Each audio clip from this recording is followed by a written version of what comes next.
Good morning students. आज class 6 के बच्चों को हिंदी विषय में चैप्टर 6 में एक कहानी पढ़नी है।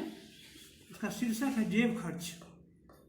यह जेब खर्च कहानी मूल रूप से चीनी भाषा से हिंदी भाषा में ट्रांसलेट किया गया है और इसके लेखक हैं ललिता पांडे।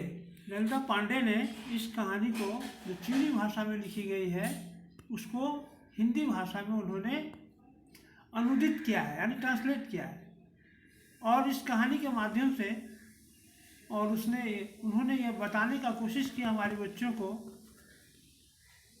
जो गरीबी एक ऐसी चीज़ होती है जिसकी मार बहुत ही ज़बरदस्त होती है और गरीब बच्चे बहुत ही सूझबूझ और समझदारी से अपनी ज़िंदगी जीते हैं और अपने परिवार को मदद करते हैं।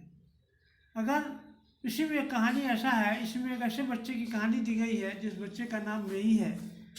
उसकी माँ बहुत ही गरीब है और उसकी माँ एक कारखाने में काम करती है और प्रत्येक दिन उस बच्चे के जेब खर्च के लिए 5 पैसे रोज देती है। माँ अपने बच्चों से बहुत प्यार करती है और वो बच्चा जब उसके हाथ में 5 पैसे आता है तो कभी मन होता है मिठाई खा लूँ, कभी इच्छा होती है गुब्बारा खरीद लूँ, लेकिन पुनः उसके मन में, उसके ध्यान में गरीबी आती है कि माँ इस गरीबी में कितना कठिन मेहनत कर 2 पैसा कमा कर लाती है, ये बेकार का खर्च है, मैं इस बेकार के खर्च को नहीं करूँगा और इसको बचा कर रखूँगा। और वह सोचता है कि मैं इस पैसे को कहीं छिपा कर रख दूँ। इसी पैसे छिपाने के क्रम में उसके हाथ से जो पैसे हैं वो फर्श पर गिर जाते हैं। वहाँ पर एक छेद होता है फर्श पर, उस छेद में वो पैसा गिर जाता है। अभी लड़का सोचता है तो बहुत गड़बड़ होगी और उसने अपनी नन्ही सी, क्योंकि छोटा सा बच्चा है उसकी उंगली भी बहुत नन्ही है, छोटी है, उस नन्ही सी उंगली में छेद डालकर पैसे निकालने का बहुत प्रयास करता है, लेकिन पैसा नहीं निकल पाता है। फिर उसके दिमाग में एक योजना आती है, एक बात आती है, बहुत खुश होता है कि चलो ये पैसे तो इसमें गिर गए ना, दिखाई नहीं पड़ते हैं। सचमुच में यह पैसा एक सुरक्षित स्थान, ये पैसा जमा करने का या संग्रह करने का एक सुरक्षित स्थान है। बस फिर क्या था, उस दिन से वो छोटा सा बच्चा में रोज माँ खर्च के रूप में 5 पैसे देती थी और वो लड़का उसी छिद्र में, फर्श के छिद्र में पैसा जमा करता था। एक दिन की बात है कि उसकी माँ के हाथ में चोट लग गई। चोट बहुत गहरी थी। उसकी माँ काम पर नहीं जा पाई और 1 महीना घर पर आराम किया। इस क्रम में उसके जेब खर्च बंद हो गए। माँ इस कारखाना जाती थी, काम करती थी, तो उसको 5 पैसे मिलते थे। अब माँ बीमार पड़ गई, हाथ में गहरी चोट लग गई, 1 महीना घर में बैठ गई, जेब खर्च मिलना बंद हो गया। कुछ दिन के बाद फिर माँ स्वस्थ हो गई तो काम पर जाना प्रारंभ कर। एक दिन की बात है कि वो नन्हा समय फर्श पर बैठकर 2 साल पहले की घटनाओं के बारे में सोच रहा था और सोचते सोचते स्वयं ही वो मुस्कुराने लगा खुशी से।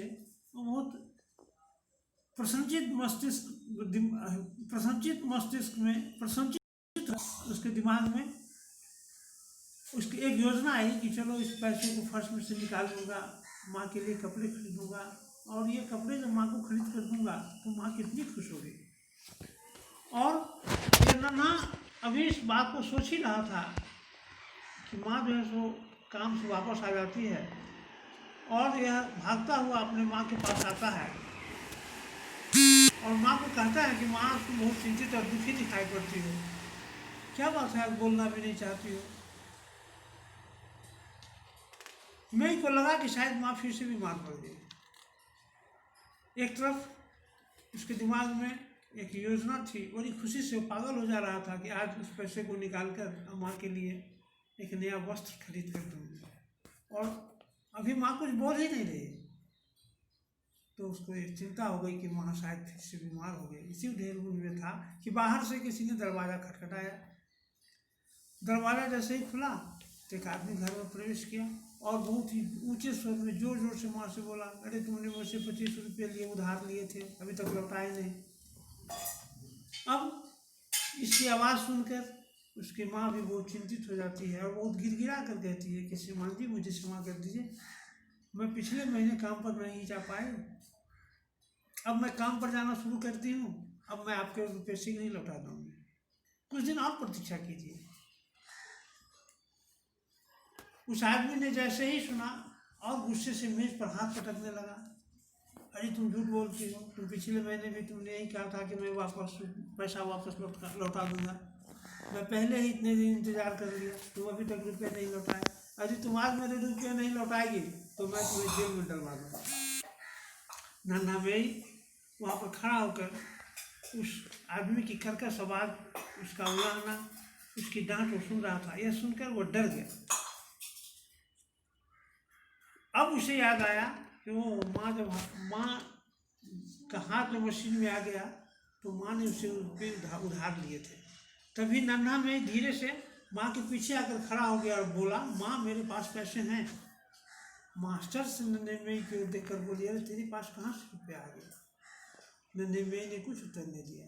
उसने जल्दी से जाकर एक छेनी ढूंढी, छेनी से फर्श को 2-3 बार ठोका, लकड़ी के फर्श को खोला और नीचे हाथ डालकर हाथ भर कर पैसे निकाले और बोला, मेरे पास बहुत सारे पैसे हैं।